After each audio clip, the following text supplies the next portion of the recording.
Now this one is just some general gripes and grievances and ideas for how to work around these problems or nullify these problems. And of course the only real solution besides getting yanked out or having everybody that we don't like suddenly melt. Well, I haven't seen anyone melting and I haven't seen the sky open up yet, so until then, the only solution right now is if a lot of humans with good hearts wake up, but I wouldn't know about that because a lot of these people are being silenced, and you should be aware that there's all these undergrounds, so to speak, of things. It's really hard to say because people keep these insanely tight secrets. I don't know how they do it. It's like they really have lost their soul and they have lost their free will, and that it's like they're disabled from saying the truth and that it can't come out. I would bet even if these people were tortured, they wouldn't say a word. They'd probably shout some misdirection or shout some noises, but I don't think they would even say a word of truth. Well, for another thing, there is no truth in them, but a lot of the time, I wonder if there used to be the ability for them to have truth in them, and then they lost that ability. And it's very important to tell the truth. Any way you can, get the truth out, but without having yourself directly involved in it. You can't put your name in it. It can't even be an ego thing, but people try and get egotistical about it. Like somebody took credit for discovering penicillin. That is a mold that grows in the kitchen. How could anyone claim credit for a mold that grows in the kitchen? Or hot air balloons or bicycles or airplanes? These mechanisms have always been possible, so how come they are attributed to certain names? Never mind the fact that there's no way that those people invented it. It's just, okay, there's these fake people that have these stories of discovering technology that we use today.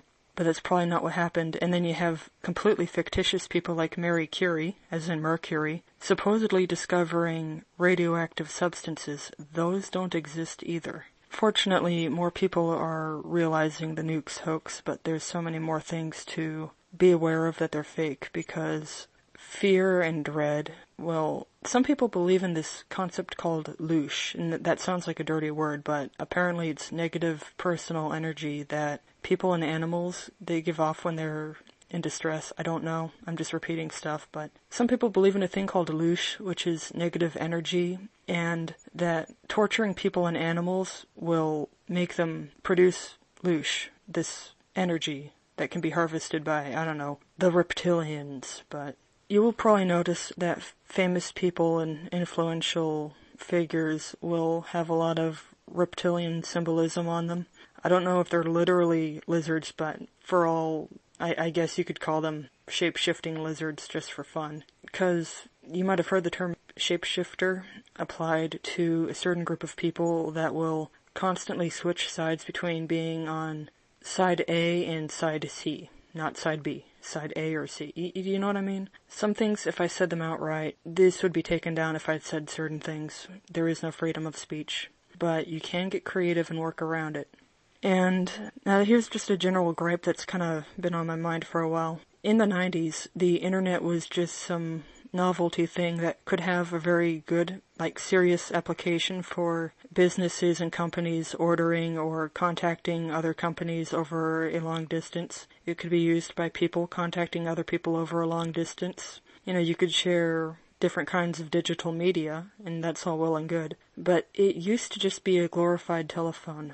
And now this glorified telephone has shaped the way things are done. And that's not right. It's not natural. And on a similar note, some people will say that mass transit, like trains, have destroyed many communities. But that would be a different thing for more knowledgeable people to talk about, and they really should talk about it. It's important to get information and get it out there as fast as you can. Even if you're not sure, just present it as a theory and see if anyone adds on to it, see what other people have to say. If it's interesting, share it. And so, back on the internet. Now, I remember in the 90s, it had just cool stuff that I enjoyed looking at, fan websites for media things, Pokemon, because I was into that when I was a child, or just sites of interest, or people just writing about things that they enjoyed. I remember these personal websites of people that would have all of these different pages just talking about random off-the-wall things, and it was just for fun. And they used to have web rings because search engines didn't work very well back then. And then for a while Google worked very well as a search engine, but it always had these paid for slots. And now Google hides everything. And some people have a theory that movies and, the word thing is sometimes it's an unhelpful word because thing could be a piece of media, a phenomenon, an event, a happening, an idea. And that's not very helpful. It's too broad of a word, you have to narrow it down, but events with names, theories with names, ideologies that have names. Well, anyway, people have a theory that some natural, or perhaps not natural, phenomenons that have been given names, when some people that are trying to conduct the general consciousness hear about these things, these phenomenons and events and ideas, they will make a movie about it, so that if you just search anything on Google, you're going to get all of these results for movies, television, music albums, podcasts. You're just going to find corporate stuff, money-related stuff, and it's not helpful because sometimes, like so many times when we would be looking for information or a starting point on something to look into, we'd only find Hollywood shit. And as I just talked about fake money, that's how this stuff is funded. But how did the fake money get that kind of power? What made everybody just stop what they were doing and accept fake money as some kind of a substitute for work, like working on things that matter? People don't think much of food service workers, but flipping burgers is something that benefits society, like it or not. Like even if you're a ranting vegan or you have like legitimate complaints about the overconsumption of meat in our society, and that's valid. Flipping burgers is a job, and there's people that do rely on convenient food. That is the way the world runs right now. It shouldn't be that way, but it is that way, and that's how it is, like it or not. So, people doing labor, janitors, they're very underappreciated. People that do things that benefit others, that make a difference. If there were no janitors, can you imagine? There's this thing, the tragedy of the commons. Everything is somebody else's problem. Even in past times that I've heard, before the modern world as we know it, there's always this tragedy of the commons where a big problem is somebody else's problem, and why would anybody invest hours fixing it? Because, if you spend hours cleaning up something, you turn around, it's a mess again. And it's like fighting a losing battle. And it's exhausting. But, I already lost my point. I don't care. Here's a word of advice. If you find an interesting topic, go for it. If it's just come back to whatever you need to come back to, there's always going to be a next time because this never ends. So anyway, if I forget a topic or whatever, if I wander off and get lost, I'm just going to come up with something new to talk about because I have to just keep going. And there's always a next time, and after I do like a ramble, I can do something focused later on. So you just got to keep going. So I remember the internet, and it used to just be this fun thing that could be put to a very serious application. But fast forward to today, and the world has changed. Now, in the 90s, there's a lot of malware on the internet, a lot of spyware, a lot of pedos, a lot of creeps, a lot of Trekkies, a lot of furries, a lot of weird degenerates, shady business being conducted. And that was there from the very beginning. A lot of the malware has been filtered out, but Windows has malware on it by design, and that's why it crashes so much. I heard in France you can get in trouble for deleting malware on your computer that the government mandates, but I don't know. That's just something I heard. America's full of smears against other countries. Like America's rulers really want you to believe that you have the best life here, and they just smear other countries, and like they'll paint the Middle East as being terrorist Urka-Durka land, but if you actually manage to look at photos of the Middle East, the people there are pretty much the same as the people over here. And Islam's fake, and I'm very glad to know that. The controllers want you to be afraid of nukes and boogeymen to scare you, and some people might say that they want to harvest your fear energy or your loosh. Could be. I don't know. Because with the way so many truths are hidden, there's just so many things that we're not told. It could be that there are shape-shifting lizard people that can suddenly go between being 5 feet to 8 feet without any kind of mass transfer. I don't know.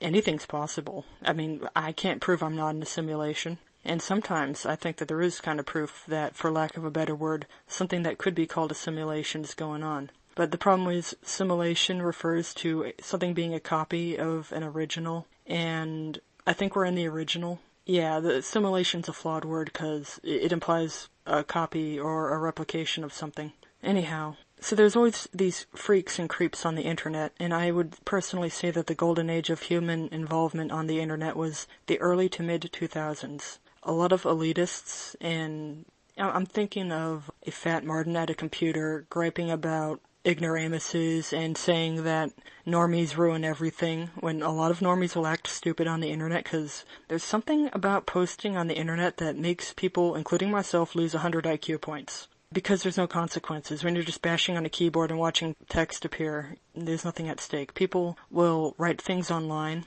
to a person they know in real life and get really harsh and say things that they might regret, and then the person that receives it will take a snapshot and start sharing it around, and then you have an internet drama based in real life going on. This interface, this middleman, as it were, makes you lose half your brain or more. Okay, I've been there. Alright, so it's easy to be stupid on the internet because people can't punch you, but they will share what you post. So, anyhow, there were these freaks and creeps, right? They would live on the internet. You know that Trekkie personality type, the hardcore escapists. They retreat into a fantasy land.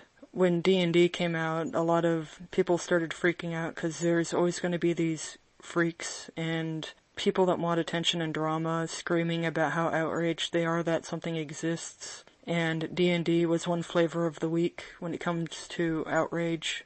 And it was basically an imaginary world that nerds in real life could sit at a table and play pretend that they're fighting monsters and bringing each other back to life and all that stuff. And then when you have two computers connected through some phone line, you basically have D&D on the computer. And so when people realize, hey, I'm not looking at anyone face to face, I'm just looking at text on a screen, I'm going to be a 10-foot tall fox dragon with 5 heads that lives in a castle because it's the internet and I can do that. And you just get these communities of people doing that. And the people that were on the internet back then who were being dragon furries in outer space on the internet, they had this technological know-how that was necessary back then, and in some cases it still is today. You know, these escapist people and extreme programmers there's a lot of overlap. That's just how it is, that you'll notice that things tend to be combined in a certain way. For instance, here's a funny example. If you look on some internet store and you look at Snuggies, you'll notice that people that buy Snuggies tend to buy diapers and Nutella. So think about that, or people that buy digital scales for the kitchen tend to buy small plastic bags too. And so you're going to notice that things come in these combinations, and personalities and interests and skill sets are like that. They tend to come in a cluster, and you'll notice several people will all be into the exact same things. So that was the early internet, and I'm sure because these people were literally living on the internet pretty much, I'm sure that if they could have a Lotus Eater machine, they'd be all over that. But VR still sucks, and the 90s was making a big deal out of revolutionary VR, and today nobody wants to buy VR headsets, and there's not much VR consumer technology, and 30 years after the 90s, people are buying VR headsets, and they're going, these suck, and there's no games for them. On that note, actually, people have mentioned that you don't see any new developments in technology like washing machines and vacuum cleaners. You only find new advancements in computer technology. Anyhow, so the people that were on the internet all the time learning about computers and programming are Star Trek furries, pretty much, and those people pioneered and shaped a lot of how things are done. And someone who wants to dedicate all of their free time to being an outer space furry they don't really get along in daily human activities very well. They tend to be antisocial, and they don't know how to relate to people because they just want to avoid people and roleplay on the internet when they're not getting paid for writing code. Those people, they had a huge hand in how our world is shaped today. I guess a very crappy example would be grasping at straws here. What if we went down some alternate history timeline and the world today was revolving around pocket calculators? That's not a very good example. What if history developed to the point where the world revolved around passing notes in class? That's not good. I don't know. It's okay to sound dumb. and that's going to be a point I bring up some other time. Anyway, I guess that's the end of this part.